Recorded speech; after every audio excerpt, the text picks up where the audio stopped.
Faro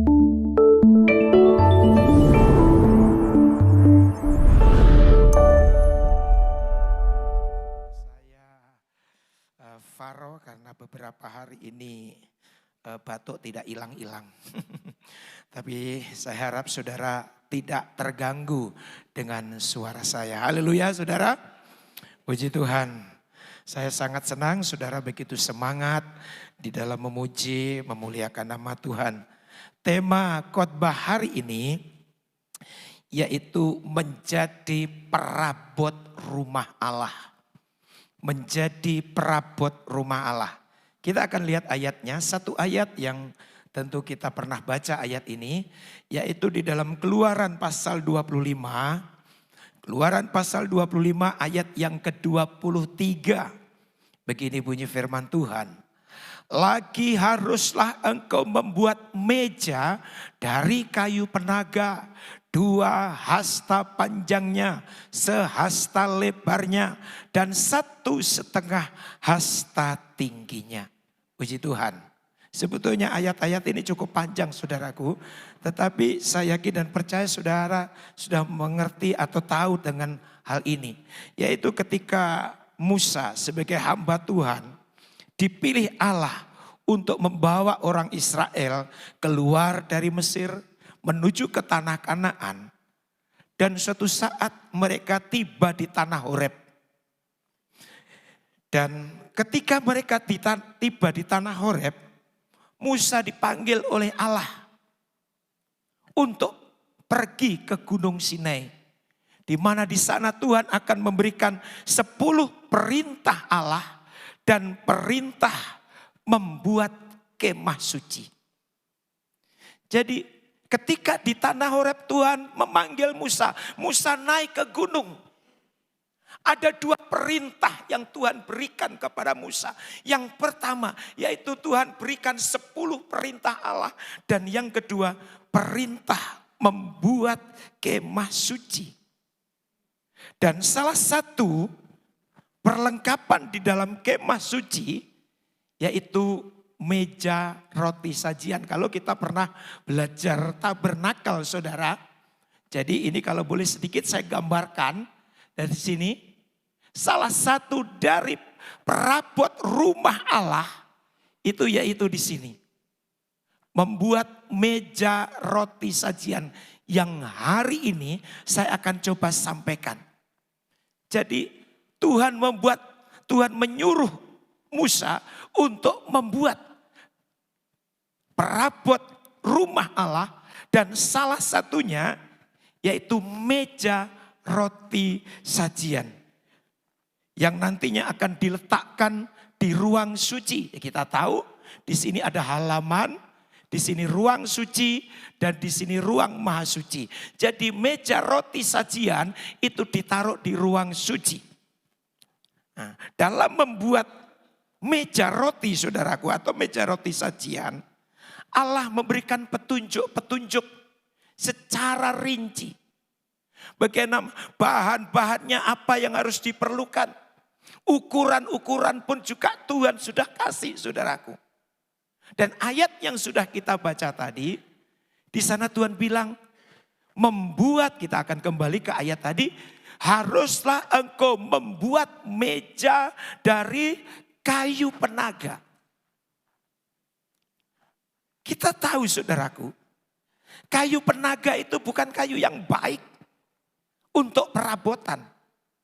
Kayu penaga itu bukan kayu yang punya nilai jual tinggi. Bahkan kayu penaga itu saudaraku ada begitu banyak duri-durinya yang setiap saat bisa melukai kalau orang itu datang atau dekat dengan kayu penaga. Dengan kata lain saudaraku, kayu penaga itu kayu yang tidak berkelas. Tetapi menjadi pertanyaan, kenapa Tuhan memilih kayu penaga untuk membuat meja roti sajian? Nah, ini yang pada saat ini saudaraku yang perlu kita belajar bersama-sama. Saudara, kayu penaga itu gambaran kehidupan kita. Kayu penaga itu gambaran kemanusiaan kita. gambaran tabiat daging kita, gambaran hidup kita yang tidak berkenan, saudaraku. Tetapi sungguh luar biasa kalau kita mau melihat gambaran hidup kita seperti kayu penaga yang sering memberontak kepada Tuhan, yang sering melawan Tuhan, yang sering tidak dengar-dengaran akan Tuhan. Kalau sampai kita dipilih Allah, ditetapkan Allah menjadi alatnya, ini sungguh kemurahan Tuhan. Amin, saudaraku. Padahal ada begitu banyak kayu-kayu yang berkelas. Ada begitu banyak kayu-kayu yang lebih baik untuk membuat meja roti sajian ini. Tetapi Tuhan memilih kayu penaga yang tidak ada nilai, tidak ada harga, kurang bagus. Tapi disinilah Tuhan itu. Saudara, kalau kita mau menilai diri kita dibandingkan dengan orang-orang di luar sana, mungkin kita ini bukan apa-apanya, saudaraku. Mereka lebih hebat, mereka lebih pintar barangkali, saudaraku. Tetapi kita bersyukur kalau saudara dan saya boleh dipilih Allah. Ini sungguh kemurahan Tuhan. Amin, saudara. Nah, untuk itu, saudara, sebetulnya tidak ada yang bisa kita banggakan di dalam hidup ini.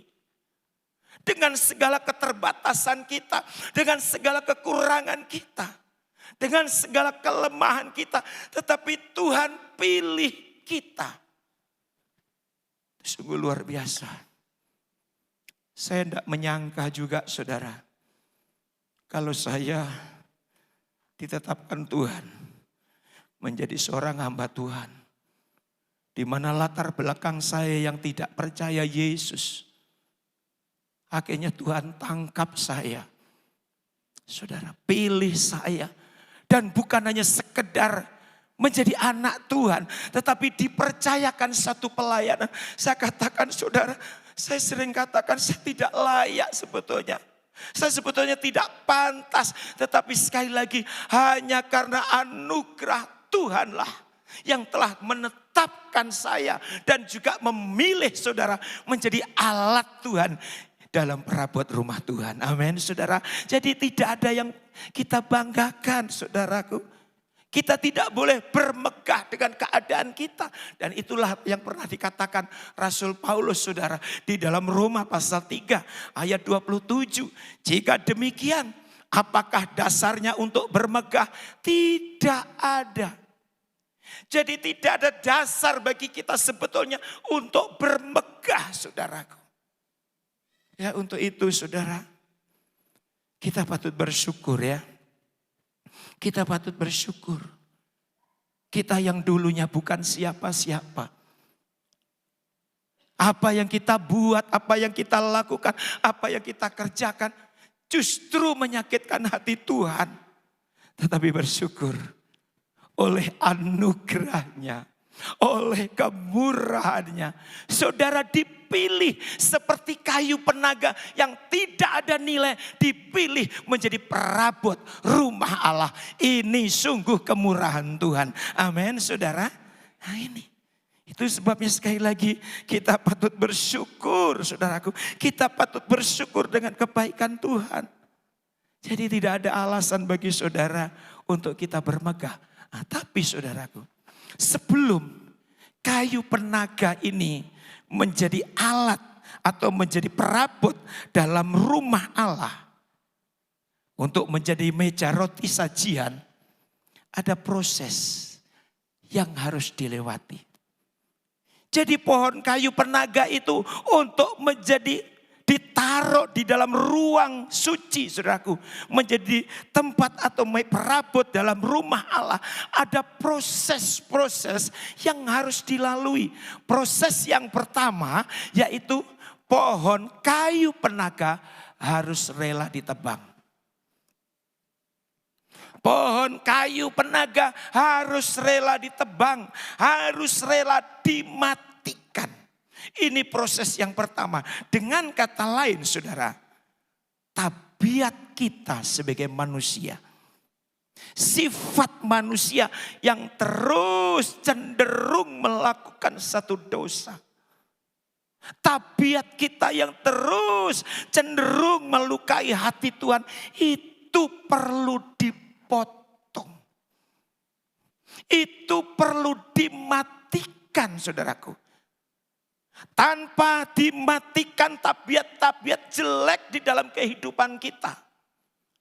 Tanpa kita merelakan kebiasaan buruk yang sering kita lakukan. Kita matikan, kita potong, kita tinggalkan. Mustahil kita akan menjadi peralatan atau perabot dalam rumah Allah. Jadi ini proses yang harus kita lalui. Ada begitu banyak anak Tuhan Yesus. Aku ingin menjadi alatmu.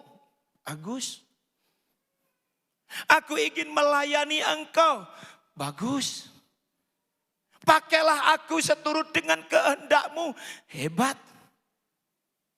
Tapi saudaraku, ada kalanya kita hanya punya kerinduan menjadi perabot dalam rumah Allah. Ada kalanya kita punya kerinduan ingin dipakai Allah. Tetapi sesuatu tabiat daging dalam hidup kita. Kebiasaan-kebiasaan buruk yang masih sering kita lakukan. Kita tidak mau tinggalkan. Kita tidak mau matikan, kita tidak mau tebang, saudaraku. Ayo, kalau saudara dan saya ingin dipercayakan Tuhan. Seperti pohon tadi. Saudara, kayu penaga tadi menjadi perabot dalam rumah Allah. Tempatnya di ruang suci. Izinkan tabiat daging yang selama ini melekat dalam hidup kita. Kebiasaan-kebiasaan buruk yang tanpa sadar sering kita lakukan. Izinkan ditebang oleh firman Tuhan. Amin, saudara. Izinkan ditebang, dimatikan. Karena tanpa ini, saudaraku, kita tidak bisa melayani Tuhan. Saya melihat ada begitu banyak pelayan-pelayan. Kalau di mimbar, kalau khotbah di kolom-kolom. Wah, begitu luar biasa. Saya senang, saudaraku. Kalau ada pelayan-pelayan melayani Tuhan. Tetapi saudaraku, ketika di tempat lain saya melihat melakukan banyak yang menyakitkan hati Tuhan, saya sedih. Loh, kemarin di mimbar dia berapi-api. Kemarin khotbahnya luar biasa. Tetapi setelah keluar dari pelayanan, hidupnya tabiat daging melekat, saudaraku. Kita tidak bisa begitu, saudara. Kita tidak bisa. Ayo, kalau saudara ingin dipercayakan oleh Tuhan, masuk di dalam ruang suci, menjadi alat dalam rumah Tuhan. Tabiat daging, kebiasaan-kebiasaan buruk, saudaraku, mau tidak mau, suka atau tidak suka, harus ditebang. Amin, saudara. Harus kita tinggalkan, saudaraku. Harus kita tinggalkan. Kalau saudara membaca di dalam 1 Timotius.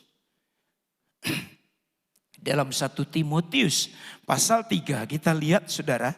Di dalam 1 Timotius pasal 3 ayat 8. Demikian juga diaken-diaken haruslah orang yang terhormat. Jangan bercabang lidah. Jangan penggemar anggur. Jangan serakah. Saya tidak baca ayat selanjutnya. 3 ini saja, saudaraku. Ayo. Jadi ada ketentuan-ketentuan, saudara.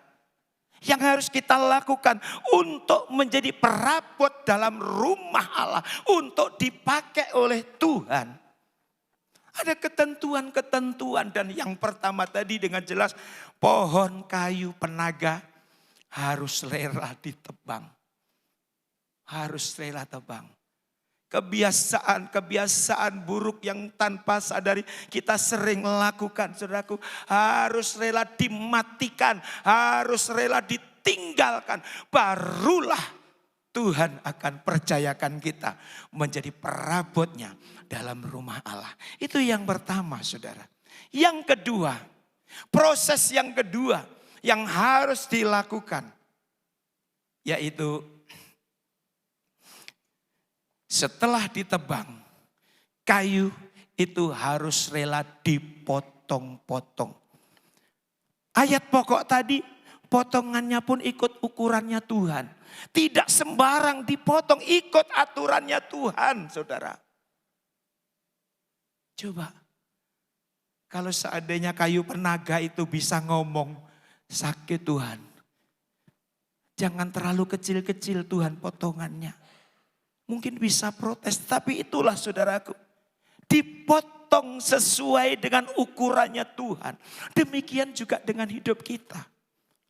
Untuk menjadi perabot dalam rumah Tuhan. Untuk dipercayakan satu pelayanan. Tidak serta-merta langsung saudaraku. Tetapi ada tahapan-tahapan, ada proses-proses yang harus kita lalui. Mungkin di dalam kehidupan kita ada sudut-sudut yang masih kasar. Di dalam kehidupan kita ada sudut-sudut yang suka melukai. Itu juga harus dipotong saudaraku. Ada begitu banyak, sekali lagi seperti saya katakan tadi, ada begitu banyak. Orang rindu dipakai oleh Tuhan. Tetapi sudut-sudut kehidupannya masih kasar. Sudut-sudut kehidupannya masih tidak baik. Saudara, ketika kita hanya sekedar melayani. Ketika kita hanya rindu melayani pekerjaan Tuhan. Tetapi kalau kehidupan kita masih ada begitu banyak sudut-sudut yang kasar. Kalau untuk sempurna memang belum. Tetapi kalau kehidupan kita masih banyak sudut-sudut yang tidak baik. Kita hanya bisa melayani saudaraku. Tetapi pada dasarnya pelayanan kita tidak ada kuasa. Tidak mengandung bobot. Sehingga apa yang kita hanya pintar khotbah. Betapa sedihnya kita. Kalau sampai orang yang mendengarkan khotbah kita. Orang yang mendengarkan kesaksian kita. Orang yang mendengarkan nasihat kita langsung ngomong, kamu cuma jago menasihati. Kamu juga bisa jago khotbah. Saudara, ayo.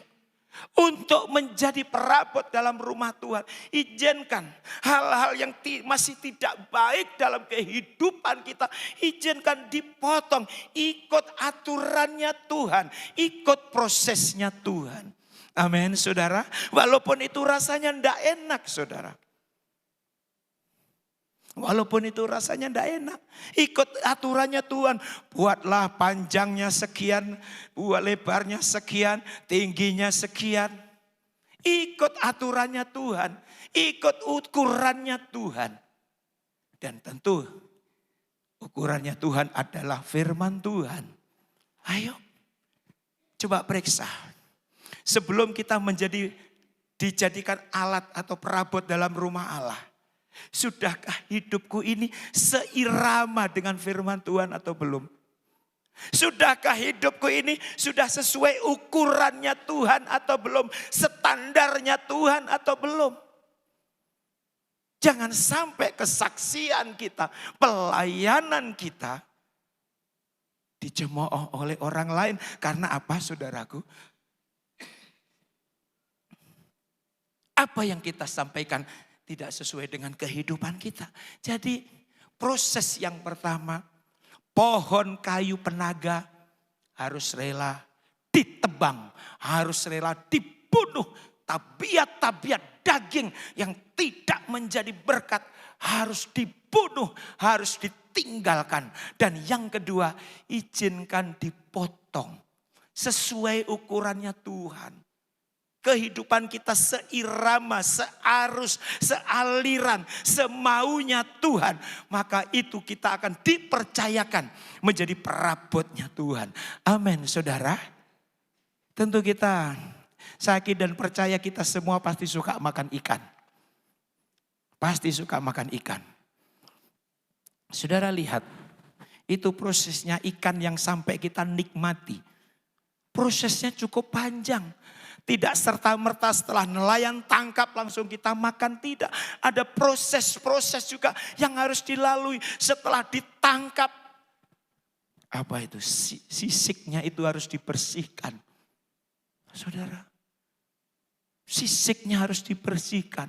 Belum cukup ekornya dipotong, belum cukup yang ada di dalam perutnya itu harus dibersihkan, belum cukup lalu diiris-iris, dikasih dengan jeruk, saudaraku. Begitu prosesnya, begitu juga dengan kehidupan kita untuk menjadi alatnya Tuhan. Ada proses-proses yang firman Tuhan inginkan dalam kehidupan kita sehingga kita menjadi layak masuk dalam perabot dalam rumah Allah. Ini yang harapan Tuhan. Ini harapan Tuhan. Kalau kita kembali di dalam kitab Imamat, saudara. Di dalam kitab Imamat, ketika bangsa Israel ingin mempersembahkan korban bakaran, kalau orang kaya membawa korban bakaran berupa lembu, sapi, kambing, domba. Tetapi orang yang sederhana, saudaraku, datang hanya membawa burung. Boleh membawa burung. Tetapi bukan hanya sekedar lalu dibawa, lalu dibakar, tidak. Ada proses-proses, saudaraku. Kita akan baca ayat ini, saudara.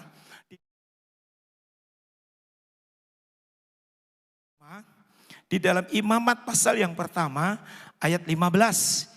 Imam harus membawanya ke mezbah, lalu memulas kepalanya dan membakarnya di atas mezbah. Darahnya harus ditekan keluar pada dinding mezbah. Temboloknya serta dengan bulunya harus disisihkan dan dibuang ke samping mezbah sebelah timur ke tempat abu. Dan ia harus mencabik burung itu pada pangkal sayapnya, tetapi tidak sampai terpisah. Lalu imam harus membakarnya di atas mezbah, di atas kayu yang sedang terbakar.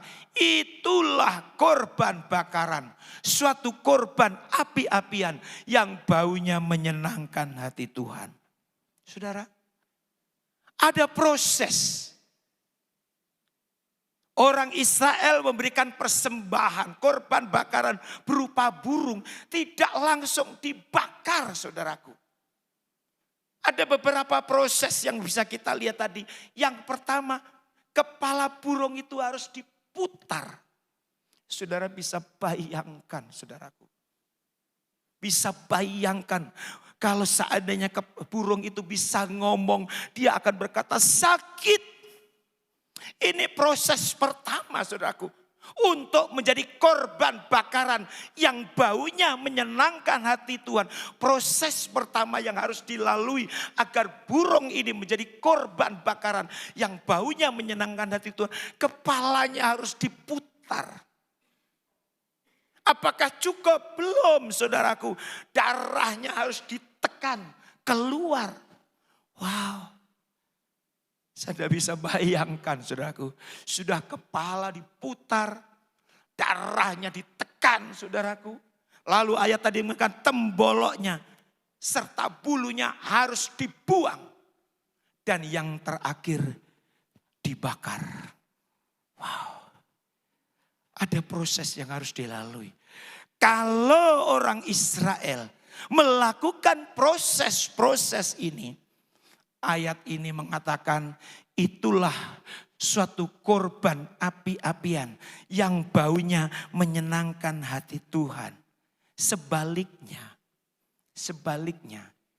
kalau orang Israel hanya membawa burung begitu banyak, tetapi kalau tidak mengikuti proses ini, dibakar baunya tidak menyenangkan hati Tuhan. Begitu juga dengan kehidupan kita, saudaraku. Untuk hidup ini menyenangkan hati Tuhan. Sebagaimana kayu penaga tadi menjadi alat dalam rumah Tuhan. Harus menghadapi proses demi proses. Begitu juga dengan hidup ini. Untuk menjadi korban bakaran yang menyenangkan hati Tuhan. Ada proses-proses yang harus kita lalui. Sering kita rindu menyenangkan hati Tuhan. Sering kita rindu dipakai Tuhan. Tetapi kita tidak mau terima prosesnya. Halo? Sering kita tidak mau terima prosesnya. Maunya dipakai Tuhan. Maunya hidup ini menjadi korban bakaran yang menyenangkan hati Tuhan. Itu tidak mungkin, saudara. Saya tidak mengangkat Beberapa proses yang dialami oleh burung tadi saudaraku, yaitu darahnya harus ditekan, atau temboloknya atau bulunya harus dibuang, tidak. Tetapi saya mau angkat satu proses. Sebelum burung itu dibakar, kepalanya harus diputar. Beberapa sebutan tentang kepala. Yang pertama, kepala batu. Ada begitu banyak anak Tuhan, saudaraku. Rindu dipakai Tuhan. Rindu hidupnya menyenangkan hati Tuhan. Inilah hidupku Tuhan, ku persembahkan hidupku sebagai persembahan yang hidup, yang kudus, yang berkenan kepada Tuhan. Doanya bagus, tetapi masih ada ini penyakit kepala batu ada di dalam kehidupan kita. Ayo, saya tidak tahu. Jangan sampai kita sudah setia kepada Tuhan, tetapi tanpa sadar kita memiliki sifat kepala batu ini. Apa itu arti kepala batu, saudara? Tidak mau menuruti nasihat. Apa itu arti dari kepala batu? Tegar hati atau keras kepala. Ayo, kalau tanpa kita sadari, kita sudah setia kepada Tuhan. Lalu menjadi doa dan harapan kita agar kita masuk, dipercayakan Tuhan di dalam perabot rumah Allah, dipakai Tuhan menjadi alat Tuhan, menjadi korban bakaran kepada Tuhan. Tetapi tanpa sadar kita masih memiliki sifat kepala batu. Izinkan pagi ini diputar oleh firman Tuhan. Amin, saudara. Amin, saudara. Izinkan walaupun mungkin itu sakit, saudaraku. Seperti burung tadi diputar kepalanya, itu pasti dia sakit, saudaraku. Tetapi saudaraku, itulah proses untuk menjadi korban bakaran yang baunya menyenangkan hati Tuhan. Jangan sampai sekali lagi kita menjadi pengunjung setia gereja itu bagus, tetapi kita masih punya sifat kepala batu. Susah sekali diatur, saudaraku. Tidak mau menuruti nasihat, khususnya nasihat firman Tuhan. Ayo, izinkan. Kalau mungkin sifat ini ada dalam kehidupan kita, izinkan diputar oleh firman Tuhan. Sehingga kita tidak memiliki sifat kepala batu ini. Apalagi kepala angin. Nah ini, apa itu kepala angin? Bodoh, saudaraku, tidak berakal. Bodoh di sini bukan karena tidak sekolah, tetapi susah diajar. Setiap minggu mendengarkan firman Tuhan di gereja, setiap saat mendengarkan khotbah di YouTube, tetapi susah sekali diajar, susah sekali melakukan firman Tuhan. Itu kepala angin, saudaraku. Saya yakin jemaat di sini saya lihat nggak ada yang kepala angin. Di Labuan Bajo banyak. Ayo, izinkan kalau mungkin tanpa kita sadari, kita ini kepala angin susah diatur, sudah diajar tetapi tidak masuk-masuk, saudaraku. Itu kepala angin, izinkan Tuhan. Kalau mungkin selama ini aku sering dengar firman, tetapi kok rasanya berat untuk melakukan firman. Izinkan hari ini, saat ini diputar oleh firman Tuhan. Amin, saudara. Izinkan diputar oleh firman Tuhan. Sehingga kita menjadi bukannya sekedar mendengarkan firman Tuhan, bukannya sekedar diajar, tetapi melakukan apa yang kita dengar lewat ajaran-ajaran firman Tuhan itu. Itu yang kedua. Yang ketiga, apa lagi? Kepala besar. Sombong. Sering saya katakan dari mimbar ini, saudara, kesombongan itu adalah penyakit batiniah. Kesombongan itu adalah penyakit batiniah yang dampaknya lebih besar dari penyakit jasmani. Ya. Kesombongan itu adalah penyakit batiniah yang dampaknya lebih besar dari penyakit jasmani. Kalau seandainya saudara mati karena penyakit jasmani, mungkin kita mati karena ada kena jantung, serangan jantung, gagal ginjal, kena paru-paru, darah tinggi atau yang sebaiknya dan sebagainya, saudaraku. Nanti ketika kita mati, malaikat tidak ngomong, "Pak, Bu, karena Bapak mati ini karena kena serangan jantung, tempatnya neraka." Tidak, saudara. Karena apa? Kalau orangnya mati, penyakitnya mati. Amin, saudara. Tetapi yang namanya penyakit batiniah, kesombongan, saudaraku, itu tembus sampai kepada kekekalan, saudaraku. Itu tembus sampai kekekalan. Walaupun kita mati, penyakit batiniah ini tidak mati, saudaraku. Karena apa? Tuhan sangat benci dengan orang yang kepala batu, yang kepala besar ini, saudaraku. Tuhan sangat benci dengan orang yang sombong.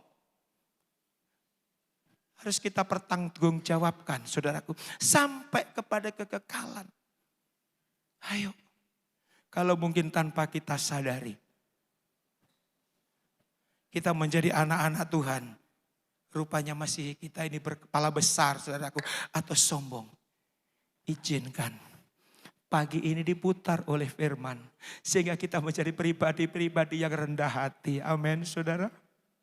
Hanya firman Tuhanlah yang sanggup memperbaiki hidup saudara dan saya. Selain itu tidak. Saudara yakin firman Tuhan berkuasa merubah hidup kita? Saudara yakin? Amin. Persoalannya mau atau tidak kita dirubah. Walaupun kita yakin firman Tuhan itu berkuasa, saudara. Tetapi kalau kita tidak mau, saudaraku, diperbaiki, kita punya penyakit kepala angin, tidak mau diajar, saudaraku, maka firman Tuhan itu juga tidak berfungsi dalam hidup kita. Karena apa? Kita membatasi diri, kita menutup diri, tidak mau diperbaiki oleh firman. Itulah sebabnya penyakit batiniah ini, kesombongan ini, saudaraku, itu dampaknya lebih besar daripada penyakit jasmani. Coba kita lihat. Yesaya pasal 2 ayat yang ke-11. Manusia yang sombong akan direndahkan. Dan orang yang angkuh akan ditundukkan. Dan hanya Tuhan sajalah yang maha tinggi pada hari itu. Manusia yang sombong, kepala besar, akan ditundukkan. Dan ayat-ayat lain mengatakan, aku tidak suka dengan orang-orang yang sombong. Karena sekali lagi dampaknya lebih ngeri daripada sekedar penyakit jantung. Kita kalau ada penyakit jantung sibuknya minta ampun. Kita sampai jual rumah, jual mobil. Agar kita tidak kena serangan jantung. Dengan pasang ring dan bypass dan sebagainya. Itu tidak salah. Tetapi tanpa sadar, penyakit batiniah ini kita biarkan nempel dalam kehidupan kita. Kepala batu, kepala angin, kepala besar itu kita biarkan dalam kehidupan kita. Sementara kalau kita sakit jasmani, sibuknya minta ampun untuk berobat. Tidak salah berobat, tetapi harus ada keseimbangan, saudara. Ayo, karena apa? Sekali lagi, penyakit batiniah ini dampaknya tembus sampai kepada kekekalan. Contohnya saja malaikat Lucifer. Malaikat yang hebat, saudaraku. Pada waktu itu dibandingkan dengan malaikat-malaikat yang lain. Tetapi karena dia ingin menyamakan dengan yang maha tinggi. Ingin menyamakan dirinya dengan Allah. Tuhan tolak. Akhirnya dia iblis, saudara. Kita lihat di sini. Raja Herodes juga begitu. Karena sombongnya ditampar oleh malaikat. Mati dan mayatnya dimakan cacing-cacing. Ini artinya apa? Kesombongan itu adalah sesuatu penyakit yang sangat mengerikan. Untuk itu mari, kalau mungkin tanpa kita sadari, kita masih punya penyakit ini. Kepala batu, kepala angin, kepala besar. Izinkan diputar oleh firman Tuhan pagi ini. Amin saudara. Izinkan diputar, izinkan diperbaiki oleh firman Tuhan. Sehingga kalau hal ini proses pertama ini kita lakukan dan proses-proses selanjutnya kita lakukan. Maka Alkitab tadi katakan kita menjadi bagikan korban bakaran yang baunya menyenangkan hati Tuhan. Tentu ini harapan kita semua. Ini kerinduan kita semua. Hidup ini berkenan kepada Tuhan. Hidup yang kudus berkenan kepada Tuhan. Itu persembahan yang baik. Jadi tidak mudah untuk menjadi perabot dalam rumah Allah. Kayu penaga harus dipotong. Harus dibunuh, saudaraku, ditebang. Kepala burung pun juga begitu, harus diputar. Tapi ujung-ujungnya apa? Menjadi perabot dalam rumah Allah. Ujung-ujungnya apa? Menjadi korban bakaran kepada Tuhan. Saya berdoa, semua jemaat GPD Bukit Sion adalah menjadi persembahan yang berkenan kepada Tuhan. Amin, saudara. Tetapi izinkan kita alami proses itu. Izinkan kebiasaan-kebiasaan buruk, tabiat-tabiat daging, kebiasaan-kebiasaan yang sering melukai hati Tuhan, izinkan dipotong, dibunuh saudaraku, sehingga kita menjadi ciptaan baru. Pakaian lama harus dilepas, pakaian lama harus kita tanggalkan saudaraku, dan memakai pakaian baru. Menjadi ciptaan yang baru. Dan hidup ini akan menjadi berkat. Amin saudara. Berikan kemuliaan untuk Tuhan kita Yesus Kristus. Silakan pemain musik. Ayo. Kalau saudara ingin menjadi perabot dalam rumah Tuhan. Ingin dipakai Tuhan. Ingin hidup menyenangkan hati Tuhan. Relakan. Hidup kita hal-hal yang tidak baik. Itu ditebang. Relakan, tinggalkan saudaraku. Tidak ada untungnya kita mempertahankan hal-hal yang buruk saudaraku. Karena apa? Hal-hal yang buruk itulah yang justru menghambat kesaksian kita.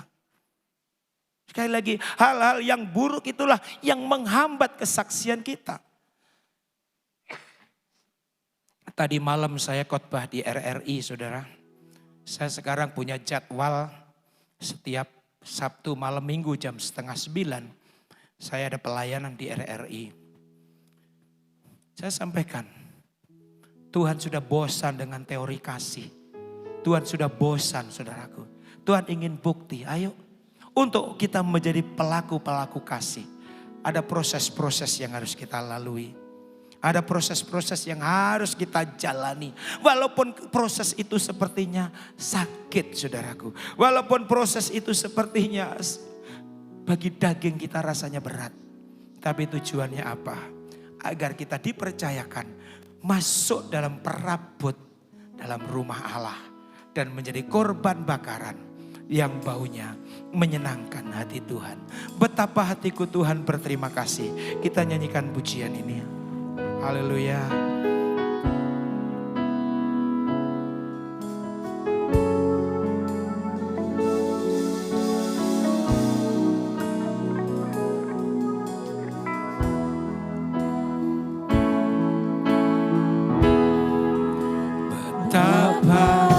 Hatiku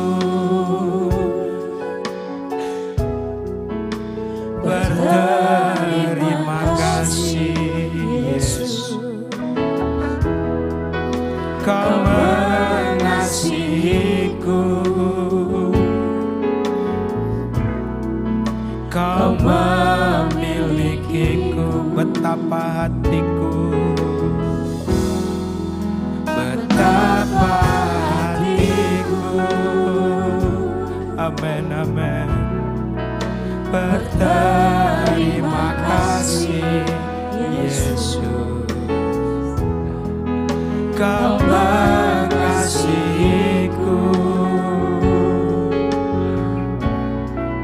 Kau memilikiku.